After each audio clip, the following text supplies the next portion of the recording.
Hello, how are you? Thank you very much. Thank you. Trust is very fragile and must be preserved if moral authority is to be maintained.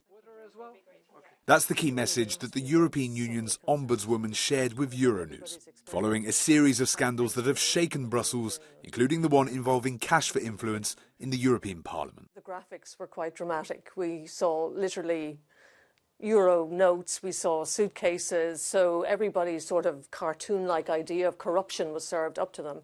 So that was quite dramatic. But I suppose when you look at the Parliament and the way that a lot of the rules and codes that are supposed to protect Parliament against corruption, even though there are a lot of them, they're not really enforced and monitored. So I suppose in a way this was a sort of a scandal or an accident waiting to happen. She's also critical about a top European official who accepted paid-for flights in the middle of a sensitive negotiation with the Gulf state.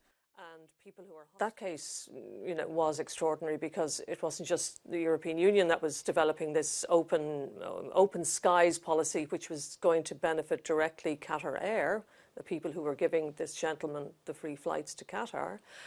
But it was his department, his Directorate General, that was devising the regulation. So there was a clear conflict of interest. Controversy about the Ombudswoman says that these cases should serve as a means to putting a stricter code of conduct in place, including a longer cooling-off period between leaving politics and going into lobbying. An MEP is thinking of stepping down next May, June, when the elections are on, the European Parliament elections on, okay? So 6 months, they have just time to finish up their work in Parliament, go home, have a holiday, pack, look for a job. So that's 6 months, easily. And also the new legislative cycle with the new Commission won't have started yet, so there's nothing really to lobby about. So really, 6 months in some ways is nothing.